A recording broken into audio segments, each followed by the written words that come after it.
What I'm going to show you how to do is to knock out a really easy funky bow with these. And so when we say funky bow, all we're saying is that the tails on that bow kind of go up and down, and they're part of the bow design. The first step we want to do is get the tails going. You know, like any good project, you got to get all the tail under control to get it going. Now, I want you to come here at 8 inches and make that flat, and I'm going to scrunch that up and put it right in the middle. Bring that going right up. And that's super good start. Really cute ribbon. I'm going to make my first loop at 6 inches. So you just pull this back with your other hand. You're going to make a nice loop at 6. And I want you to go left hand forward, right hand back, and make a nice loop. You're going to alternate hands over here. I'm going to go right hand forward and left hand back. Now, we're going to make 2 loops. So you're going to continue on with the twist because we're going to make another one. Okay? Right hand forward, left one back. We're going to make another loop over here. So put it in the middle. And then this time we're just going to scrunch it because we are done, and we're going to bring our tail down. So we have a tail up, a tail down. Make sure that tail is at 8 inches. And this is the first start to a nice funky bow. I'm going to cut that, and we're going to space these out. Okay? And take these two and space them out. You got to have a lot of room between all these. And if you're not on that text list, 832-734-5201. Text us. We have a one-time use coupon too.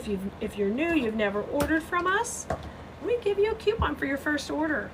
Just text this coupon to that text list. So the nice thing about the text list is you can ask questions, you can get the help you need when we're sleeping and no one's on duty over here, but you're scrolling. That's the advantage. I added another tail to match that tail. So we got 2 tails, we got 2 loops. Super cute bow right here if you're not adding the next layer. But you know, we're not having one ribbon in our bows. No. Okay, I'm going to take this and twist it and fold it in half. We're going to dovetail it. Now I'm ready to pop it out. Now this is where the matchy-matchy is going to end. The matchy-matchy started on that base, but I'm pretty much done with that now. And we're going to go smaller, 5.5.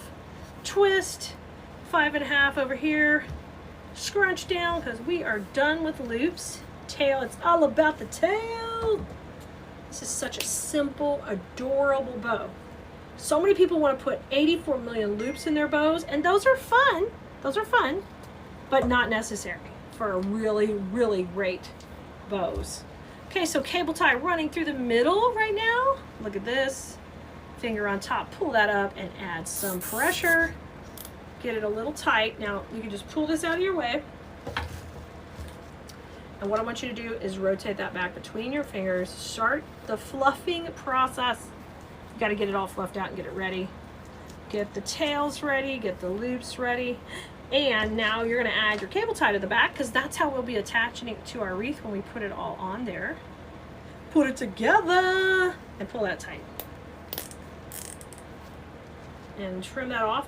The very last step is I like to hide the mechanics of the cable tie. Even though this one's brown, you could probably just leave it in there if you wanted and not worry about it, but I like to clean up that center of the bow. So we're going to take a little bit of the brown ribbon and I'm going to take it off the bow maker. Just cut me a nice little strip like this and fold it on itself so you get a narrow strip, easy peasy. Run it down the middle of that bow, and you can control the width, the texture, whatever you want to do there as far as what's showing. Rotate that around, and you've got it. Your bow is made.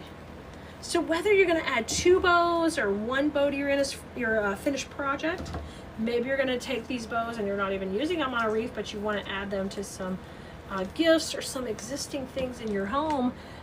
They're a fun way to pop things off for the next season and change things up. So I would love to show you more how to make more intricate pieces and design like a pro. You know, we would love to have you in design school. Come join us at KeleasDesignSchool.com. That's K-E-L-E-A-S, designschool.com. And we teach you the fine art of floral design so you can make beautiful pieces for yourself to sell. And even when you're ready to start selling, we've got training to help you move on to the next level. I'll see you next time, Blue Merinos.